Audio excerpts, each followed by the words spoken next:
Hello everyone, कैसे हो आप सब लोग। मैं हूं आशीष और आप देख रहे हैं बायोलॉजी वाला। तो यार नेक्स्ट पार्ट हम अपने वीडियो का लेकर के आए हैं जिसमें कि हम सेल वाला जो चैप्टर है उसको रिवाइज कर रहे होते हैं यहाँ पर। तो सेल वाले चैप्टर में हमने लास्ट वीडियो में जो है प्रोकैरियोट सेल को स्टार्ट किया था, आज उसको हम खत्म कर लेंगे। ठीक है, आपने पहले वाली वीडियो देखी होगी, अगर किसी ने नहीं देखी होगी तो डिस्क्रिप्शन में मैं पार्ट 1 का लिंक डाल दूंगा, वहां पर जाकर के आप देख लेना। उसकी एक प्लेलिस्ट मैं बना रहा हूँ, तो प्लेलिस्ट का लिंक भी डाल दूंगा, वहां पर जाकर के देख सकते हैं। और जिन्होंने अच्छी लगी है वो अपने दोस्तों को शेयर करें, आगे भेजें, ताकि लोगों के काम आ सके। काफ़ी बेनिफिशियल कंटेंट रहेगा आपके लिए जल्दी से रिवाइज करने का चीज़ों को। तो करते हैं शुरू आज की वीडियो। प्रोकैरियोटिक सेल में हम आज मीजोजोम से स्टार्ट करने वाले हैं। लास्ट वीडियो में हमने सेल वॉल वगैरह देखा था। तो मीजोजोम की अगर हम बात करते हैं भाई, तो आपको पता होना चाहिए कि जो आपकी प्रोकैरियोटिक सेल होती है उसके अंदर क्या होता है, कोई भी मेम्ब्रेन बाउंड सेल ऑर्गेनेली नहीं होती है। मेम्ब्रेन से घिरा हुआ कुछ भी नहीं होता, जो मेम्ब्रेन से सराउंड हो ऐसा कुछ नहीं होता है। एक बेचारी मेम्ब्रेन होती है बाहर वाली, वही मिल जुला के घूम घाम के उल्टा सीधा करके कुछ बना ले तो बना ले। तो उसी का ही एक स्ट्रक्चर होता है, जो मेन मेम्ब्रेन होती है प्लाज्मा मेम्ब्रेन बाहर वाली, वही घूम फिर के क्या बनाती है, मीजोजोम बनाती है। यानी एक इनवर्टली फोल्डेड स्ट्रक्चर, जो कि मेम्ब्रेन जो है वो इस तरह से इसके अंदर बना रही होती है, यहाँ सेल के अंदर। तो कि मुड़ी इसलिए होती है क्योंकि वो सरफेस एरिया बढ़ा रही होती है, क्योंकि उसके अंदर बहुत सारे एंजाइम्स होते हैं। That means increasing the enzymatic content of that particular membrane. तो वो घूम फिर के मुड़ के उसका सरफेस एरिया इंक्रीज करती होती है, क्योंकि ज़्यादा एंजाइम आए ताकि जिससे। और मेन जो इसका फंक्शन रहता है मीजोजोम का, जैसे कि आपको पता होना चाहिए कि माइटोकॉन्ड्रिया जो है यूकैरियोटिक सेल के अंदर एटीपी बनाने का काम करता है। तो वही सब एंजाइम जो एटीपी बनाने में काम आते हैं माइटोकॉन्ड्रिया के अंदर, इलेक्ट्रॉन ट्रांसपोर्ट चेन वगैरह जो आप पढ़ोगे, तो वही सब एंजाइम जो है आपके मीजोजोम के अंदर मिलते होते हैं यहाँ पर। ठीक है, जो ये स्ट्रक्चर आपको दिख रही होती है इनवर्टली फोल्डेड स्ट्रक्चर, तो इसी में होते हैं वो एंजाइम। साथ ही साथ ये कुछ चीज़ों को सिक्रीशन का काम करती होती है।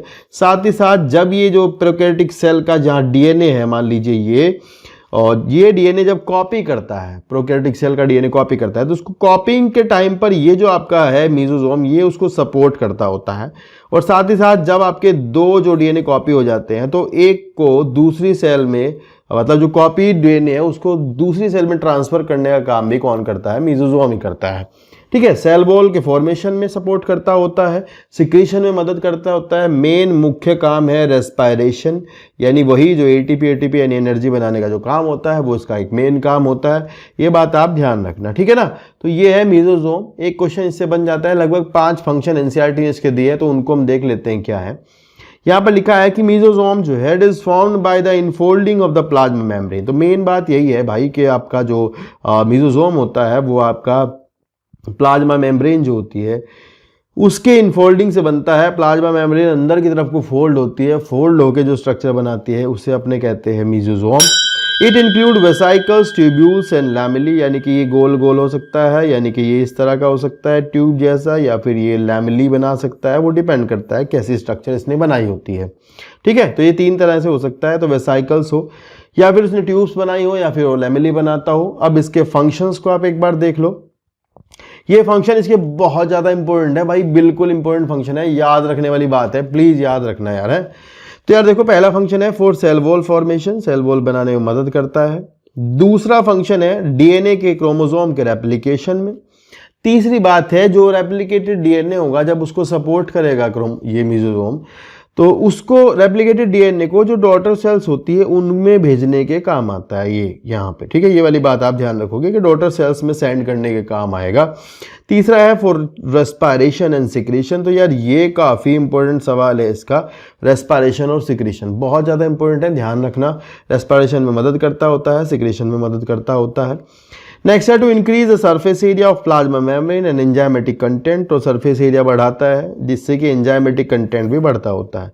तो भाई अगर आपको कभी एग्जाम में या फिर कहीं भी पूछा जाए कि इनमें से कौन सा मीजोजोम का फंक्शन है, कौन सा नहीं है, इस तरह का सवाल इसमें से बनेगा, तो ध्यान रखना, आप ये जरूर कर देना, सारे फंक्शन याद रखना, इंपॉर्टेंट है, ज़्यादा इंपॉर्टेंट है रेस्पायरेशन वाली बात को दिमाग में डाल लेना। ठीक है, चलिए नेक्स्ट है आपका मीजोजोम एंड क्रोमेटोफोर्स में दूसरा हेडिंग है क्रोमेटोफोर का। तो यार ये भी काफ़ी इंपॉर्टेंट बात है। अब आप सुन लीजिए क्या है कि जो आपके ऐसे बैक्टीरिया होते हैं जो आपके लाइक फोटोसिंथेसिस करते हैं, तो उनमें क्या होता है, अभी बैक्टीरिया के अंदर आपको पता है क्लोरोप्लास्ट तो होता नहीं है, सबको पता है भी बैक्टीरिया के अंदर क्लोरोप्लास्ट नहीं होता। तो क्लोरोप्लास्ट नहीं होता तो भाई फिर बैक्टीरिया के अंदर जो है ग्रैनम व्रैनम ये सब तो नहीं होती होंगी, थैलेकोइड वगैरह नहीं होती होंगी।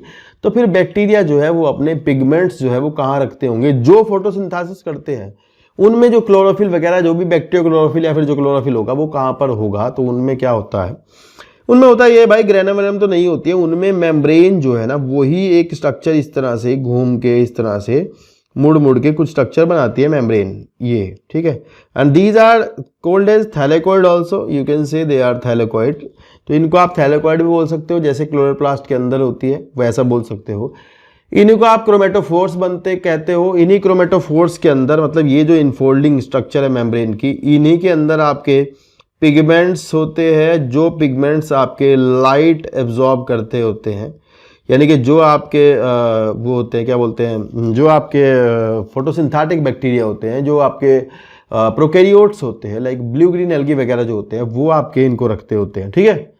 तो ये दूसरा सवाल है इनफोल्डिंग ऑफ मेम्ब्रेन का। तो एक तो है क्रोमेटोफोर, एक है मीजोजोम। तो भाई आपको पता लग गया होगा। आप क्रोमेटोफोर के बारे में देखो क्या लिखा है, लिखा है these are pigment containing membrane infolding in some prokaryote. तो कुछ प्रोकैरियोट जैसे कि ब्लू ग्रीन एल्गी यानी साइनोबैक्टीरिया जो कि आपके फोटोसिंथेसिस करते हैं, क्लोरोफिल ही रखते हैं, आपको पता है they have chlorophyll a similar to that plants like higher plants. तो भाई उनके अंदर पिगमेंट यानी क्लोरोफिल जो है वो कहाँ रहता है, वो मेम्ब्रेन की इनफोल्डिंग्स होती है क्रोमेटोफोर, उनमें पाया जाता है, ठीक है। चलिए नेक्स्ट हेडिंग है न्यूक्लियोइड। तो भाई न्यूक्लियोइड क्या है, देखो यार न्यूक्लियोइड जो है आपका, यहाँ हमने बात कर रहे थे, हमने कहा था कि भाई बैक्टीरिया के अंदर पता क्या है, बैक्टीरिया के अंदर ना ऐसे मेम्ब्रेन बाउंड न्यूक्लियस तो नहीं होता, ठीक है, क्योंकि ये प्रोकैरियोट्स होते हैं, they do not possess that particular membrane bound nucleus. तो भाई they have their DNA in cytoplasm, ठीक है, लाइक दिस। और ये बाबू ध्यान रखने की बात है कि जो डीएनए पाया जाता है ये डबल स्टैंडर्ड होगा, सर्कुलर होगा। ये आपको भी ऐसे दिख रहा है पड़ा हुआ, तो ये ऐसा नहीं है, ये सर्कुलर है, सर्कुलर डबल स्टैंडर्ड, ठीक है। Naked DNA that is not covered by membrane.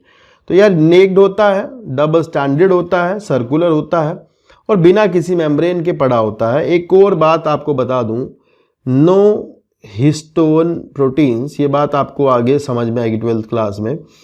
तो यूकैरियोटिक डीएनए में क्या होता है, उसके जो सपोर्ट के लिए वहाँ एक विशेष प्रकार की जो प्रोटीन है, बेसिक प्रोटीन जिसे आप हिस्टोन प्रोटीन कहते हैं, वो उसके साथ में लगी होती है। यहाँ ऐसा नहीं होता, यहाँ आपको ऐसी basic protein, histone protein actually basic तो हो सकती है पर हिस्टोन प्रोटीन देखने को नहीं मिलती। यहाँ एक दूसरी तरह की प्रोटीन्स होती है जिनको कहते हैं पोलीएमीन्स, ये आपको यहाँ पर मिल जाएंगी डीएनए के साथ में। मेन बात ध्यान रखने की यही है कि ये सिंगल क्रोमोसोम होता है, मतलब सिंगल है, ध्यान रखना, सिंगल क्रोमोसोम है, डबल स्टैंडर्ड है, सर्कुलर है और सेल के बीच में पाया जाता है। अब इसमें एक बात ध्यान रखना, इसका नाम है न्यूक्लियोइड। कुछ जगह पर आपको लिखा हुआ मिलेगा इंसिपिएंट न्यूक्लियस, ठीक है। तो इंसिपिएंट न्यूक्लियस भी इसे कहते हैं, न्यूक्लियोइड भी इसे कहते होते हैं। जीनोफोर कुछ जगह मिलेगा लिखा हुआ, तो आप जीनोफोर भी ध्यान रखेंगे। ये वाले 3 वर्ड आप ध्यान रख लेना, ठीक है। ये इसका मेन डीएनए होता है। दूसरी बात, मेन डीएनए के अलावा इसके अंदर कुछ बैक्टीरिया के अंदर, सबके अंदर नहीं, कुछ बैक्टीरिया के अंदर, कुछ के अंदर आपको एक double standard circular DNA that is extra DNA is called as plasmid. तो भाई ध्यान रखना, एक्स्ट्रा क्रोमोसोमल डीएनए, ठीक है। डीएनए के अलावा, मेन डीएनए के अलावा एक्स्ट्रा क्रोमोसोमल डीएनए जो बैक्टीरियल सेल में, कुछ बैक्टीरियल सेल के अंदर साइटोप्लाज्म में पड़ा होता है, that is also a double standard DNA. ये वाली गलती ना कर देना, सिंगल स्टैंडर्ड नहीं है, डबल स्टैंडर्ड है, ठीक है। इसको अपने कहते हैं प्लाज्मिड। क्या कहते हैं? प्लाज्मिड। तो प्लाज्मिड का सवाल कभी भी आपको पूछा जाएगा तो बाबू ये पूछा जाता है कि एक्स्ट्रा क्रोमोसोमल डीएनए यानी प्लाज्मिड को क्या कहते हैं, तो आपका ऑप्शन होगा एक्स्ट्रा क्रोमोसोमल डीएनए। एक और मैं बात आपको बताता हुआ चलूं भाई, एक्स्ट्रा क्रोमोसोमल डीएनए जो आपके प्लाज्मिड होते हैं, इनके पास कुछ ऐसे जीन्स होते हैं जो बैक्टीरिया को एडिशनल जो सपोर्ट है वो प्रोवाइड कराते हैं। ऐसा नहीं है कि भाई अगर आप इस सेल के अंदर से मान लो इसको निकाल के बाहर फेंक देते हैं, सपोज करो हम इसको निकाल के बाहर फेंक दें प्लाज्मिड को, तो ऐसा नहीं होगा बैक्टीरिया मर जाएगा, ये तो नहीं होगा, बैक्टीरिया मरेगा नहीं, पर उसके अंदर जो एडिशनल फीचर्स इसने डाली हुई थी वो खत्म हो जाएंगी। तो जैसे कि एक फीचर है, आपको बता दूं मैं, आप आगे जानोगे भी, रेजिस्टेंस टू एंटीबायोटिक। ये वाली बात आप ध्यान रखना कि यार ये क्या करते हैं, मतलब ये कॉमन सा फंक्शन है इसका कि ये बैक्टीरियल सेल को रेजिस्टेंस टू एंटीबायोटिक प्रोवाइड कराता है। ऐसे प्लाज्मिड आपके आर प्लाज्मिड कहलाते हैं। इसी तरह से और टाइप्स ऑफ प्लाज्मिड होते हैं, हमें नहीं जानने हैं। कोल प्लाज्मिड होता है, एफ प्लाज्मिड होता है, वो फर्दर डिटेल है, कभी जान लेंगे। तो यहाँ पर आपको ध्यान रखना चाहिए कि यार ये आर प्लाज्मिड के बारे में एनसीईआरटी ने डिस्कस किया है थोड़ा सा, तो ये बात आपको 12th क्लास में बायोटेक्नोलॉजी में काम भी आएगी, वहाँ मैं इसको समझाऊंगा आपको जब 12th का टॉपिक चलेगा, ठीक है। तो ये आर प्लाज्मिड होते हैं, इनके होने या ना होने से फर्क तो नहीं पड़ता, लेकिन हाँ ये एडिशनल चीज़ें जो हैं बैक्टीरिया को प्रोवाइड कराते हैं। तो एक बार यहाँ देखते हैं थ्योरी में क्या लिखा है। यहाँ लिखा हुआ है कि it is formed of the non membranous naked circular genomic DNA. तो बाबू देखो यहाँ पर ध्यान रखना है, यहाँ इन्होंने सर्कुलर तो लिख दिया है पर ये नहीं लिखा है, डबल स्टैंडर्ड नहीं लिखा था, तो आप ये जरूर बात ध्यान रखना, डबल स्टैंडर्ड होता है। And circular genomic DNA single chromosome, ये वाला सवाल बहुत इंपॉर्टेंट है, सिंगल क्रोमोसोम, इसका सवाल अगर आगे कभी बढ़ता है ना, अच्छी जगह पे जाता है, तो ये पूछ लेते हैं कि बैक्टीरिया के अंदर कितने लिंकेज ग्रुप होते हैं। तो बाबू ये अच्छा सवाल बनेगा, एक लिंकेज ग्रुप होता है, आप याद कर लेना, अभी समझ नहीं आएगा, 12th का बात है। तो एक क्रोमोसोम है तो सिंगल क्रोमोसोम, तो सिंगल लिंकेज ग्रुप इसके अंदर है अभी, ठीक है, फिर हम बता देंगे बाद में क्या होता है। नेक्स्ट है, many bacteria have small circular DNA plasmid that is outside the genomic DNA. तो इसमें एक्स्ट्रा स्मॉल सर्कुलर डीएनए आप डाल लेंगे तो ज़्यादा अच्छा वर्ड होगा। एनसीईआरटी पढ़ोगे तो वहाँ आपको मिलेगा, लेफ्ट साइड के पेज पर लिखा हुआ है ऊपर से 10वीं 11वीं लाइन में, ठीक है। तो लिखा है कि circular DNA that is called as the plasmid outside the genomic DNA, it gives some unique phenotype characters like example resistance to antibiotic of the bacteria. तो यार बैक्टीरिया को जैसे कि कोई एंटीबायोटिक है, लाइक मान लो कैनामाइसिन है, टेट्रासाइक्लिन है, एम्पिसिलिन है, और बहुत तरह के एंटीबायोटिक्स है जिससे ये रेजिस्टेंस प्रोवाइड कराता है बैक्टीरियल सेल को, और बैक्टीरियल सेल जो है उस एंटीबायोटिक से ख़त्म यानी मरती नहीं होती, ये वाली बात है। नेक्स्ट है हमारा फ्लैजिला, ठीक है। जो फ्लैजिला एक इंपॉर्टेंट टॉपिक है, यहाँ पर आपको ध्यान से समझना है। फ्लैजिला जो है वो बैक्टीरियल सेल को मूवमेंट में मदद करती है, बैक्टीरियल सेल को चलने में, मूव करने में, लोकोमोशन में फ्लैजिला मदद करती है। कुछ बातें आप ध्यान से सुनना यहाँ पर। बैक्टीरियल फ्लैजिला यूकैरियोटिक फ्लैजिला से डिफरेंट होती है, बैक्टीरियल फ्लैजिला यूकैरियोटिक फ्लैजिला से मैच नहीं करती, डिफरेंट होती है, ध्यान रखना। स्ट्रक्चरल डिफरेंस होते हैं, बैक्टीरियल फ्लैजिला भी प्रोटीन की बनी होती है, यूकैरियोटिक फ्लैजिला भी प्रोटीन की बनी होती है, पर बैक्टीरियल फ्लैजिला जो है बाबू वो फ्लैजिलिन नाम की एक प्रोटीन से बनी होती है, ये वाली बात आप ध्यान रखोगे। जब आप यूकैरियोटिक फ्लैजिला पढ़ोगे तो मैं वहां आपको पढ़ाऊंगा, कहूंगा कि भाई वहां पर एक 9+2 का विशेष प्रकार का एक अरेंजमेंट होता है। तो आपको ध्यान रखना है कि बैक्टीरियल फ्लैजिला में 9+2 अरेंजमेंट नहीं होता है, यहाँ 9+2 अरेंजमेंट एब्सेंट होता है, ठीक है। ये काफ़ी इंपॉर्टेंट बात है, प्लीज़ इसे याद रखना आप, ये एब्सेंट होता है, ठीक है। वैसे फ्लैजिला में 3 पार्ट होते हैं, बेसल बॉडी, हुक और उसका फिलामेंट। तो यार यहाँ आप देख सकते हैं कि ये जो नीचे वाला पार्ट है that is called as the basal body, blepharoplast basal body, जो कि एक तरह की मोटर आप समझ लीजिएगा। हाइड्रोजन आयंस जो है जब वो ट्रांसपोर्ट होते हैं तो वो इसको मूवमेंट कराने में मदद करते हैं। बैक्टीरियल फ्लैजिला जो है वो ऐसे रोटेशन करती होती है, ऐसे भी करती होती है, तो वो अकॉर्डिंग टू दिस लाइक वो बैक्टीरियल सेल को या तो फिर चीज़ों से दूर ले जाती है या फिर बैक्टीरियल सेल को चीज़ों के पास ले जाती है, वो डिपेंड करता है कीमोटैक्टिक मूवमेंट है, कैसा है, किस तरह का मूवमेंट बैक्टीरियल सेल कर रही है, वो डिपेंड करता है। लेकिन हाँ ये जो है यहाँ पर जो इसका रोटर लगा हुआ है यही उसको मूवमेंट में मदद करता है। हाइड्रोजन आयंस का कोई चक्कर है, वो जो वो ट्रांसपोर्ट होते हैं, उससे मूव होता है, आपको जानना नहीं है। और यहाँ आपको कुछ रिंग्स देखने को मिलेंगे। ये आपकी जो फ्लैजिला का डायग्राम है, ये एक ग्राम निगेटिव बैक्टीरिया का डायग्राम है। इसमें 4 रिंग होते हैं, एक L, एक P, एक S और एक M। और अगर ये ई बैक्टीरिया जो है फ्लैजिला, अगर मान लो ये ग्राम पॉजिटिव की होती तो 2 रिंग होते S और M। ये वाले सवाल है, बाहर आते हैं अच्छे एग्जाम्स में, नीट तो नहीं पूछता, लेकिन फिर भी डायग्राम में दिख रहा है। तो यहाँ 4 रिंग है, L, P, S, M। ये निगेटिव की, ग्राम निगेटिव की सेल वॉल है और इसमें 4 रिंग होते हैं। फिर ग्राम पॉजिटिव में 2 आउटर रिंग नहीं पाए जाते, that is called the basal body. और ये लिखा भी है यहाँ के बाई डायरेक्शनल रोटेटरी मोटर है एक तरह की, यानी कि ये जो है अगर मान लो पेज की तरह इस तरह से घूमती है, इस तरह से घूमती है, तो ये इसको लाइक अगर ये ऐसे घूमेगा तो सेल इधर जाएगी, या फिर सेल ऐसे घूमे तो सेल इधर जाएगी, डिपेंड करता है कैसे घूम रहा होता है, ठीक है। और बाहर इसके एक पार्ट है हुक, तो ये एक जॉइंट होता है, उसके बाहर होती है फिलामेंट। तो फिलामेंट जो है मेन पार्ट फिलामेंट है, उसी में जो है रोटेशन होता है, वही जो है सेल को इधर उधर रोटेट कराने में मदद करता होता है, ठीक है।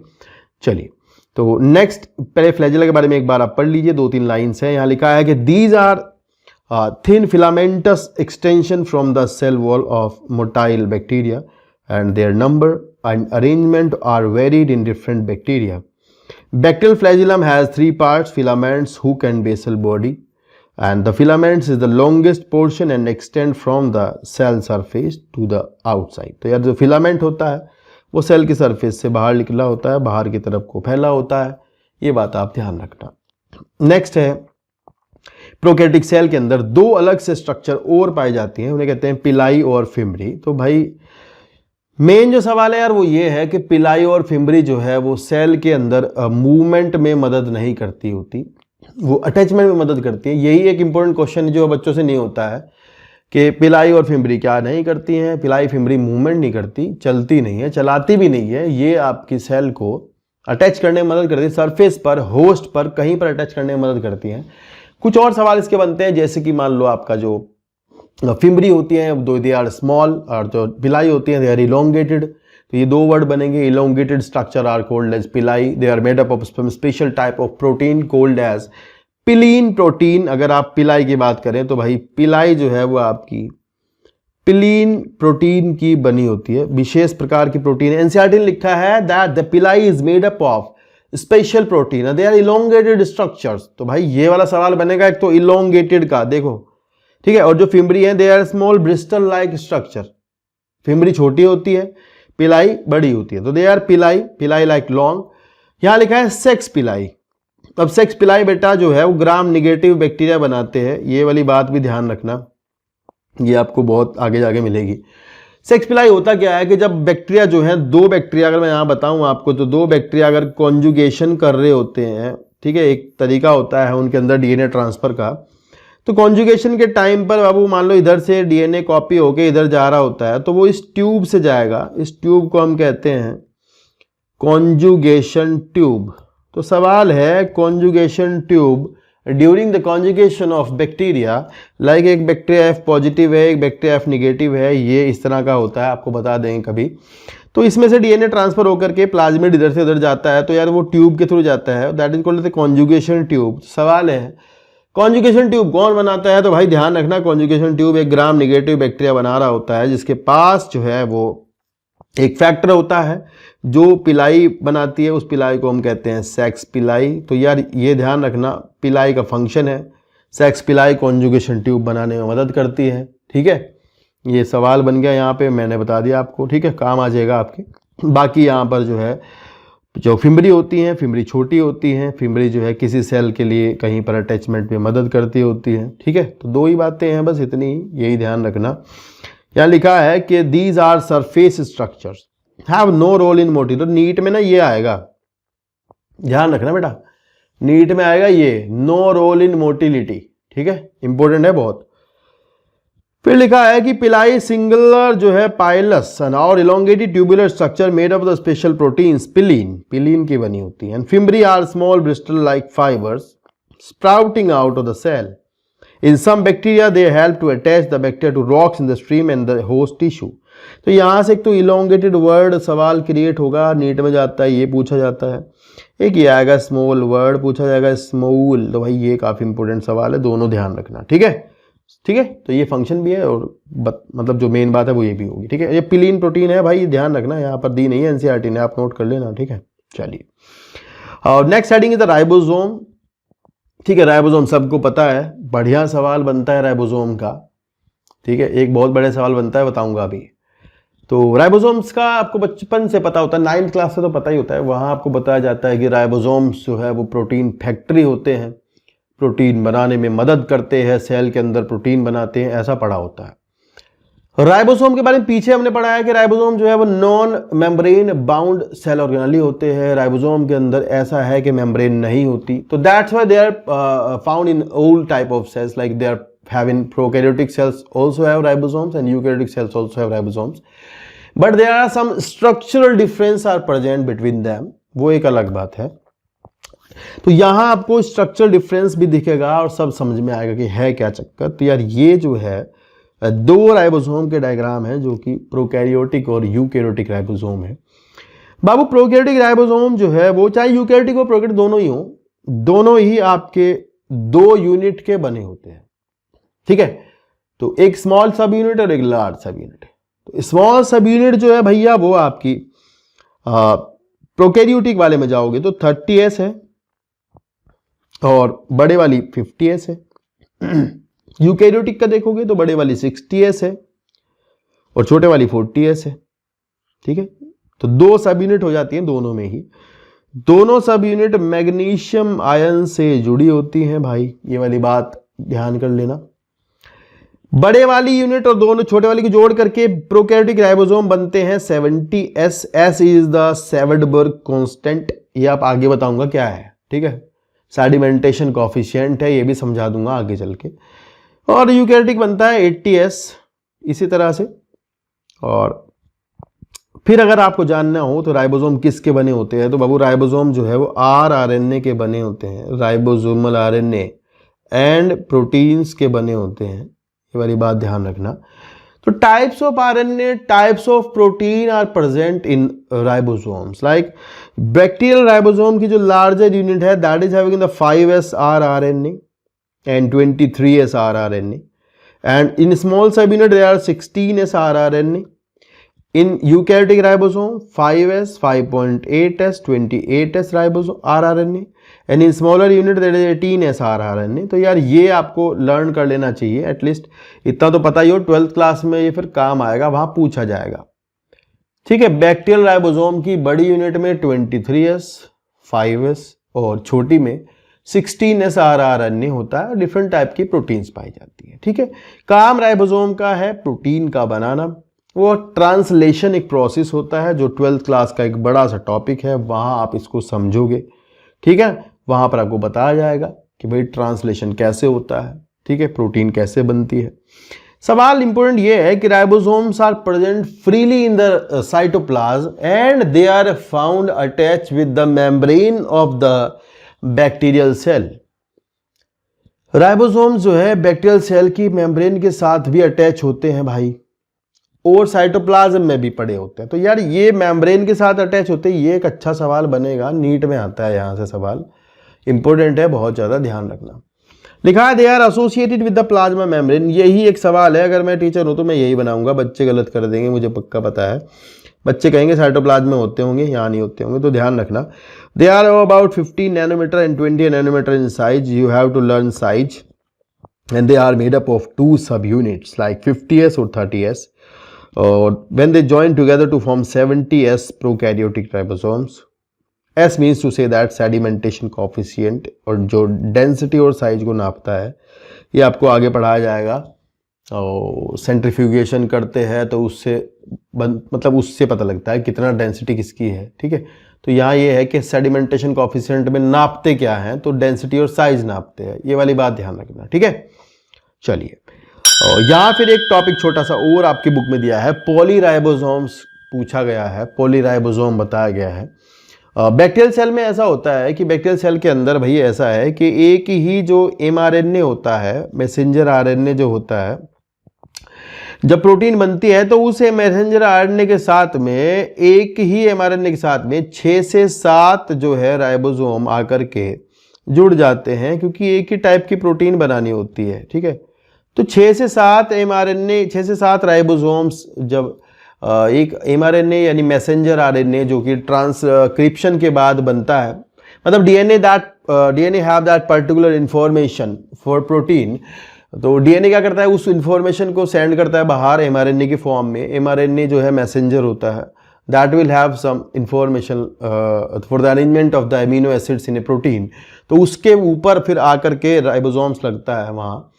तो एक एमआरएनए के साथ में 6-7 राइबोसोम जब लग जाते हैं तो उसको घटना को, उस कंडीशन को पॉलीराइबोसोम या पॉलीसोम कहा जाता है, ठीक है। तो यार ये सवाल है भाई, ध्यान रखना, काफ़ी इंपॉर्टेंट सा सवाल है, यहाँ से बनता है। यहाँ लिखा है ribosomes are the site of translation, और प्रोटीन सिंथेसिस की साइट होते हैं।